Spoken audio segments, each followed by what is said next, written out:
Welcome to the Positively You podcast. I'm your host, Jessie Larson, and I'm passionate about helping you shift the way you think so you can create a life you're absolutely obsessed with. Each week, I'll be bringing you a guest or a thought that's going to help you feel more optimistic and equipped to take real action. Get ready to push past limiting beliefs, ditch that negativity, and start showing up as the best and most positive version of you. Girl, let's do this. Welcome back to another episode of the Positively You podcast. I'm your host, Jessie, and I just want to say thank you so much for being here before we jump into this episode, which is going to be quick and to the point because I know how busy this month is for you. If you're listening to this live, we are in the middle of May, which is sometimes known as Maycember, which is what this episode is all about. We're going to be talking about how we can go from feeling busy, burnt out, overwhelmed, running all the places, right? The fullness of what Maycember is and what we're all feeling, and how we can kind of have a mindset shift here so that we are actually enjoying May and feeling present and keeping it as full as it is, but not feeling so frazzled and crazy. So we're going to dive into that. But before we do, I just want to say thank you for being here, for being a part of the Positively You community. And especially thank you to those of you who have recently left a review for the podcast. It's always fun to know that this is a show that you like and to know that it's hitting home and that you like it enough to leave a review, which always makes my day. So I wanted to just share one really quick. This says, lighthearted and real, ... a great podcast, 5 stars. A true ray of sunshine. I always look forward to new episodes of the Positively You podcast. Jessie is upbeat yet real. Yep. She's got great down-to-earth personality and her message is always genuine and sincere. Listening feels more like having a conversation over a good cup of coffee with a friend. Jessie's totally relatable, and I always walk away from this podcast with a couple of nuggets and a smile. Thank you, Orange Crushed, whoever you are, for leaving that awesome review. And I'm so glad that that's how you feel, that this is like sitting down and over a cup of coffee and having a good conversation, because that is exactly what I want it to be and how I want this podcast to feel. I never want it to feel like I'm this expert talking at you and telling you steps 1, 2, and 3 for if you follow this formula, you'll have this perfect life. I want it to feel more like we're in this together and we're moving through life together and trying different things out and working towards being the best and most positive versions of ourselves. So glad that that is the vibe you got. And thank you again for leaving that review. If you have not left a review yet and you want to, you can leave them on Apple. You can leave ratings on all of the other places, Spotify, Audible, everywhere. And I love getting those. So go ahead and click. It'll take you 2 seconds. All right. Getting into the actual episode for today, talking about how we're handling the busyness of May, often referred to as Maycember. I've seen so many reels, so many different memes and things popping up on social media about the craziness of it. And for good reason. It is crazy. We've got spring sports. We've got, all the things that we signed our kids up for when it was like dead of the winter. And now we're all scratching our heads like, why did we do this to ourselves? We did for good reason. We've got the end of the school year. We've got performances and graduations and just there's a lot. May is a lot. But what I've noticed is even when we say that, May is a lot, it's so busy. Immediately, before we even have to do anything, our mindset alone and that just perspective of the way that we're looking at and approaching this month, or any month, honestly, but this month especially, just that thought and the words that we pick to think and talk about make a difference. They make an impact. So the very, very first thing that I want you to not even do, but just consider is shifting those words, shifting from busy. May is so busy. And even, I'm going to say it, maybe we stop using the term Maycember. I've used it a lot. And so I don't know, but maybe stop using that. Maybe stop identifying as I'm so busy. I'm so burnt out. I'm so overwhelmed. and thinking about how we want to feel without completely lying to ourselves. I've talked about this concept a lot when I talk about affirmations and how sometimes saying an affirmation can feel like you're lying to yourself and fake, and then it doesn't work at all. That can be the same here where you're like, no, May's not busy. It is. It's still busy. Our lives are still really full. And that's kind of the shift I've made. I've gone from busy to full. And there's a difference there. Busy feels like it's associated with stress, with chaos, with a lack of control almost. Like I have no control over it. It's just busy. My life is running me instead of me running my life. Now, when I shift and switch that word to full, that implies a rich, fulfilling, purposeful schedule, which feels a lot better to me than a lack of control and stress and chaos. And I like that purposeful schedule because yes, I did sign my kids up for all of these things. And yes, my kids are getting to the end of their school year and they've got, these performances and concerts and graduations and commencements and all of these different things, and really coming at it from purpose and from intention.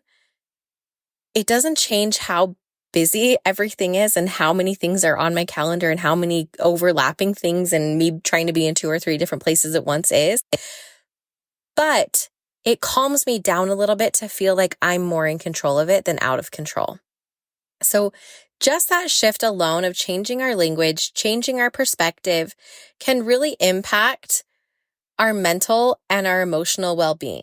It might not impact the actual things that are happening, but it's going to impact how we show up to those and how we feel. So we're not ending our day feeling exhausted, feeling tired, and like we're going to close our eyes, open them in the morning and have to do it all over again. So try just that. I've got more tips coming, but even just that shift from this is so busy, this is so out of control to, wow, May is really, really full. And with that, adding a touch of gratitude. How blessed are we that we have these things? How amazing is it that my kids have these opportunities to be involved in these sports, that they have the opportunity to learn a new skill and to make new friends and to have even the opportunity to be signed up for these different things, right? When I can come at these with gratitude, man, besides just shifting from busy to full and then like sprinkling gratitude on top of it, again, it doesn't change how many things are on my calendar, but it definitely changes my mindset and my mental wellness and how I'm showing up emotionally. I feel like I can just, that alone, I feel like there's a weight lifted off my shoulder and I can just breathe a little bit easier. So the next thing is kind of the practical things then. If we're like, all right, that's great. That's lovey-dovey, feels good, all the good words, but let's get practical. So number 1, lists, planners, calendars, whatever you have. If it is living in your head, it needs to live somewhere physical. It needs to come out of the ether of just up in the air and in your mind and be on paper somehow or digital in your phone. I have said if it is not in my calendar, especially in the month of May, it does not exist. And even if it is in my calendar, but it doesn't have an alarm attached to it, it really doesn't exist because I need those alarms. I need those reminders. And I make my calendars at the beginning of every month, calendar everything out. And I have color-coded our family calendar. So my daughter's colors are pink. Finn's are green. Liam's are blue. Mine is in purple. I feel like Connor has a color, but it never gets written down anywhere. So that way I can glance and see, okay, that's a really heavy day. Like it's color-coded. I can easily see that. Now, you'll have to come up with a system that works for you, right? I'm not going to tell you this is the exact way it needs to work for you. This works for me. Then at the beginning of the week, I can take a look at what's going on and plan accordingly. I know that my dinners this month have to be a little bit easier. They've got to be packable sometimes for when we're eating on the go if we've got multiple things on one night. But being able to have some kind of planner, some kind of calendar and alarms that are letting you know what's going on, that is going to help you immensely to know actually where you've got things scheduled, where things overlap, and where you actually do have wide open space, because I'm willing to bet there is time that you do have. Okay. The next thing is setting boundaries and saying no to non-essential commitments. And here's the thing.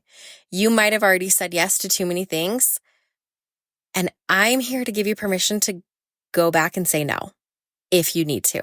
If you are writing out your calendar, you've got your lists and your planner and all of that, and you're writing everything down and you're like, there is absolutely no way I can make this work, or you're people pleasing and you're trying to make it all work, sit with it for a second and think, is there anything on here that I can let go? Is there anything I can say no to? What is non-essential? And if you can, say no. Now, saying no, I have a couple of philosophies around this. My first one is no is a complete sentence, right? You don't need to come up with an excuse. You don't need to have a reason. It can just be no.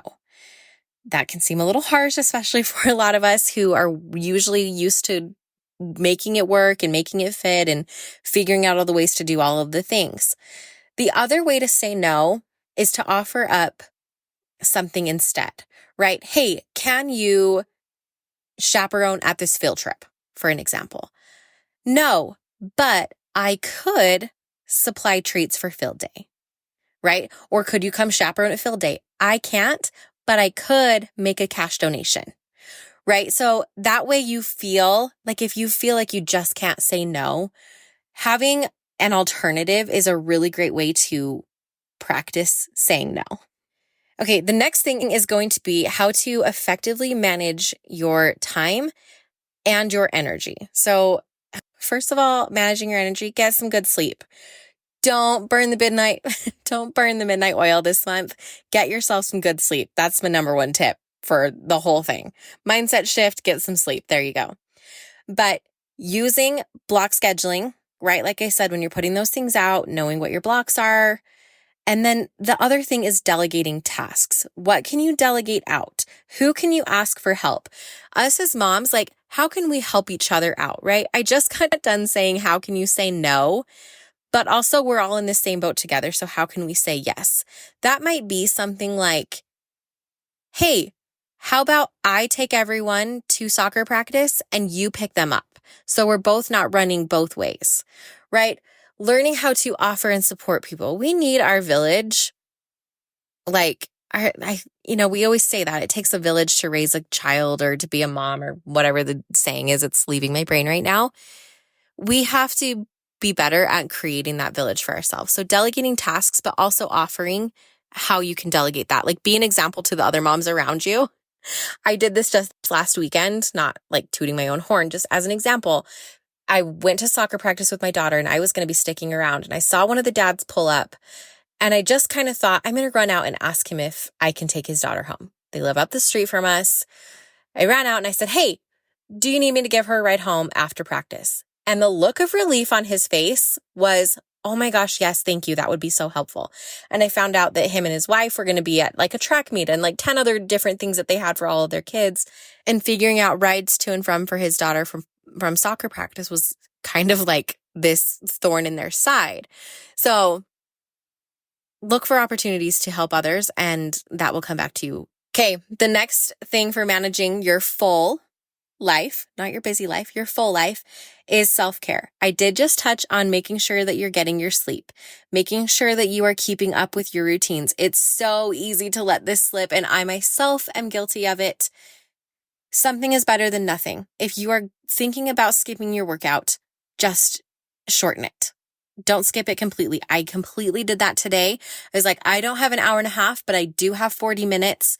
What can I get done? And actually, I got 95% of my workout done because I wasn't screwing around. So there's that. Make sure that you are doing that. Make sure that you are giving yourself that time to relax, to wind down, to have some kind of mindfulness. I love my meditation app, Insight Timer, because I can pick one that's literally under 5 minutes and I can sit there really quick and just do that. Connecting with friends, whatever your self-care routines are. I love my daily walks. I love my mindfulness and my time to work out, trying not to let those slip just because my month and my life is really, really full. And then the last one on there, honestly, is flexibility and being able to pivot. Stay calm when plans change, because they will. and being able to pivot. Being adaptable and able to embrace the unexpected is a skill that we have to keep working on. It's a muscle we have to keep toning, but it will save you. If you can learn to go with the flow, if you can learn to pivot on a dime, that's going to help you a lot, especially when stuff is really, really full. I don't know, just being able to roll with the punches, being able to have a positive attitude, being able to laugh at it a little bit, that's going to help you. So just know, flexibility is important. Okay, so we're going to keep this short and sweet, trying to keep it under 20 minutes for you because I know we're all not busy. We've all got incredibly full, blessed, beautiful lives. So I just want to recap really, really quick for you. Number one, shift your mindset from busy to full. Sprinkle a little bit of gratitude on that. Tip number two, prioritize. Focus on what is truly, truly important this month, and then figure out ways to let the things that really aren't essential go. Time and energy management, taking care of yourself and being able to go with the flow. Flexibility is important. All right, there you have it. My tips for managing the craziness of Maycember. I hope you have a great week this week. I hope you can take something from this. And if you have a tip that is helping you get through the craziness and the fullness and yes, the busyness of May and Maycember, I would love to know it. So how are you handling things? How are you making this a little bit easier for you? Let me know. Come over to Instagram where I love to chat either on a post or in my DMs. And then if you like this episode, please leave a review. And better yet, share it with your friends. If you're active on social media, share it there. If you want to just share it through a text to a friend, say, hey, I know May's crazy. Here's this quick episode that I loved. You can click the little 3 dots at the top of this.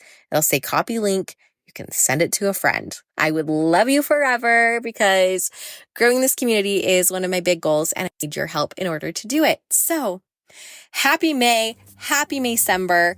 Full transparency, I am recording this episode in my car, in the parking lot, at one of my kids' sports. So we are making it happen. Moms are superheroes. You are amazing. I hope you know you're amazing and that you are doing the very, very best that you can. Whatever you gave today is all that you needed to do, and you did it perfectly and beautifully, and I love you. So gonna leave those words with you. Have an amazing week. We'll chat next week. Thank you for hanging out with me again today. I'm so glad you pressed play. If you want to take a quick second to share this episode with someone you think would love it too, that would be amazing. If you're loving the show, make sure you go and leave a review on iTunes. Reviews are like magic for podcasts, and your review will help get this show into the ears of more amazing women just like you. And come find me over on Instagram. I'm there at positively.jessie, and I cannot wait to hang out with you some more. So until next time, have an amazing week.